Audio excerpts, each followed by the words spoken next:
ఆయనకో విమానం, విమానంతో పాటు ఒక హెలికాప్టరు, ఆయన కొడుక్కో విమానం, ఆ విమానంతో పాటు ఒక హెలికాప్టరు, తర్వాత ఆయనకు మద్దతు ఇస్తా ఉన్న ఆయన గారి డిప్యూటీ సీఎం పవన్ కళ్యాణ్ గారికి ఆయనకు ఒక విమానం, మళ్ళీ ఆయనకు ఒక హెలికాప్టరు,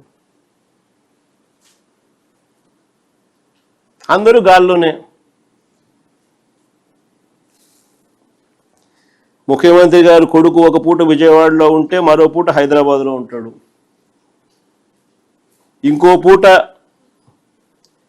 ఈ కొడుకు క్రికెట్ మ్యాచ్ కోసం పక్క దేశం వెళ్ళి కొలంబోలో మ్యాచ్ చూస్తాడు రాత్రికి, మరుసటి రోజు ఉదయం మళ్ళీ విజయవాడలో ఉంటాడు, మళ్ళీ ఆ సాయంత్రం విజయవాడ నుంచి ఢిల్లీకి పోతాడు. అంతే, ప్రైవేట్ విమానాలే. దేశంలో బాధ్యతాయుతమైన పదవుల్లో ఉన్న వాళ్ళు ఇలా జల్సాలు చేసిన సంబరాలు ఎక్కడైనా ఉన్నాయా? కొలంబోలో మ్యాచ్ ఆడుతా అంటే ఈయనకేం స్వామి, నాకు అర్థం కాదన్నా. ప్రైవేట్ ఫ్లైట్లో కొలంబోకు పోయి మ్యాచ్ చూస్తాడు, ఈ టీవీ చూస్తే కనపడదా మ్యాచ్?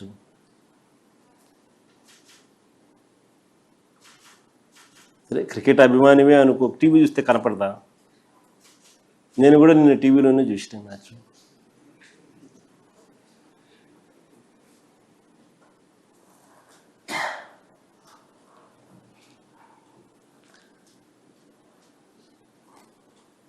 రాష్ట్ర ఆదాయాలు ఎలా పెరుగుతాయి?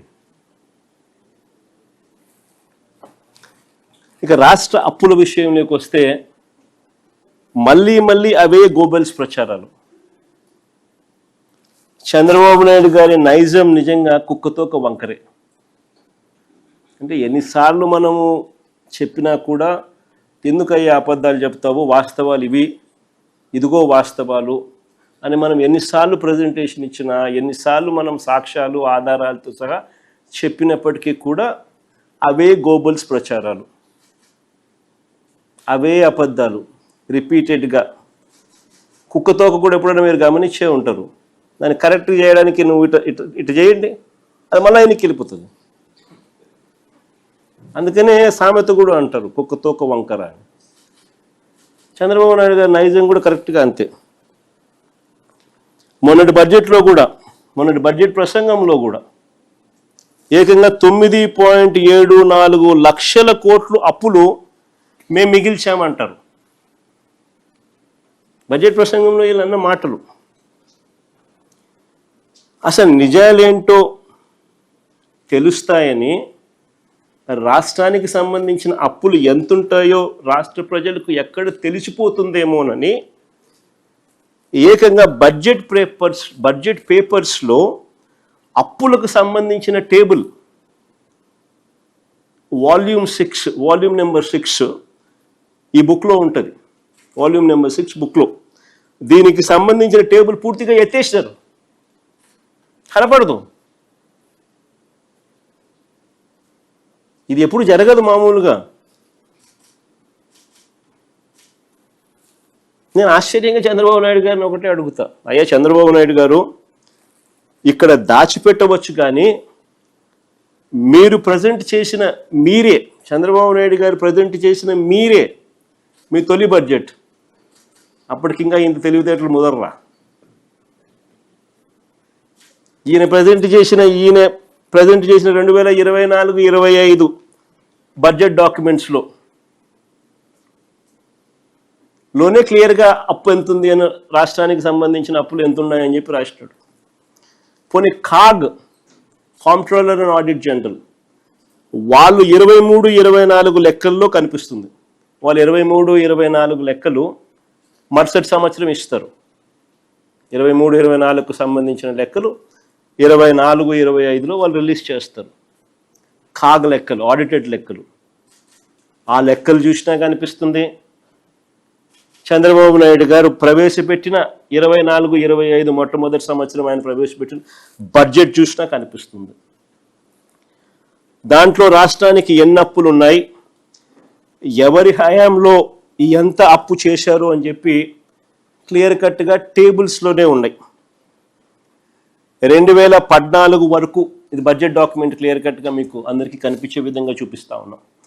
Page number 14, page number 16 budget document 24-25 Chandrababu Naidu గారు మొదటి సంవత్సరానికి సంబంధించి చూస్తే ఇక్కడ మీరు గమనిస్తే 2018 మన హయాం చివరికి అంటే 2023-24 సంబంధించి చూస్తే పబ్లిక్ డెట్ అవుట్ స్టాండింగ్ 4,91,734 కనిపిస్తుంది. తర్వాత state guarantees government guarantees out standing అనేది పేజ్ నెంబర్ 16లో కూడా 23-24లో మరో 1,54,797 కోట్లు కనిపిస్తుంది. అంటే ఈ రెండు కలిపితే రాష్ట్రానికి సంబంధించిన వైఎస్ఆర్సీపీ ప్రభుత్వ హయాం ముగిసే నాటికి రాష్ట్రానికి సంబంధించిన అప్పులు ఎంత అని చెప్పి, సిమిలర్లీ చంద్రబాబు నాయుడు గారి హయాం ముగిసే నాటికి అంటే వైఎస్ఆర్సీపీ అధికారంలోకి వచ్చే నాటికి చంద్రబాబు నాయుడు గారి హయాం ముగిసే నాటికి చంద్రబాబు నాయుడు గారి హయాంలో రాష్ట్రానికి సంబంధించిన అప్పులు ఎంత అని చెప్పి అవి కూడా రాస్తారు. 2018-19కి సంబంధించి పబ్లిక్ డెట్ అవుట్ స్టాండింగ్ 2,57,000 చిల్లర కోట్లు అక్కడ కనిపిస్తుంది. పేజ్ నెంబర్ 14లో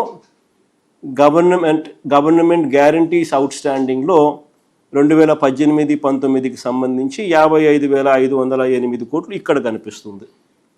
ఈ రెండు యాడ్ చేస్తే చంద్రబాబు నాయుడు గారి హయాంలో వైఎస్ఆర్సీపీ ప్రభుత్వం రాక మునుపు 3,90,247 కోట్లకు చంద్రబాబు నాయుడు గారి హయాంలోనే అప్పులున్నాయి. చంద్రబాబు నాయుడు గారు ఇదే విధంగా కింద కాగ్ లెక్కలు చూసినా కూడా ఇదే విషయాలే మీకు కనిపిస్తాయి.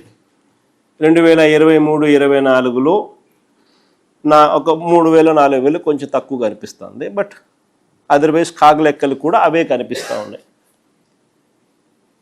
వైఎస్ఆర్సీపీ హయాంలో ఎంత అప్పులు జరిగినాయి, చంద్రబాబు హయాంలో ఎంత 2014 వరకు రాష్ట్ర విభజన తర్వాత అన్ని రకాల అప్పులు చూస్తే రాష్ట్రానికి ఉన్న అప్పులు 1,40,717 కోట్లు. ఈ అప్పు కాస్త చంద్రబాబు నాయుడు గారు దిగిపోయే నాటికి 3,90,217 కోట్లకు ఎగబాకింది. అంటే చంద్రబాబు నాయుడు గారి హయాంలో 2014 నుంచి 19 మధ్య 2,49,350 కోట్లు ఆయన అప్పు చేసినాడు.